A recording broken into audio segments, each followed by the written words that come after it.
نئی تہذیب تکلف کے سوا کچھ بھی نہیں، چہرہ روشن ہو تو کیا حاجت گلگونہ فروش۔ یہ جو چہرہ روشن ہے اس کی وجہ یہ ہے کہ حاجت یعنی ضرورت کس چیز کی ہوئی ہے؟ گلگونہ فروش، سرخی پاؤڈر۔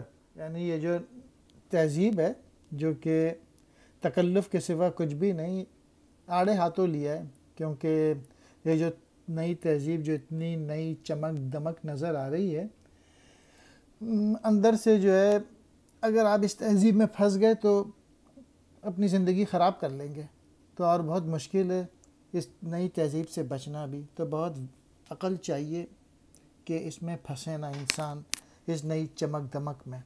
زندگی سمپل طریقے سے گزارنی چاہیے اور ان چیزوں میں گزارنی چاہیے جس میں انسان کو اپنا مزہ آئے، نہ کہ یہ کہ سب لوگ کر رہے ہیں اور آپ بھی کرنا شروع ہو جائیں تو سوائے اس کے تباہی کے اور کچھ نہیں ہے۔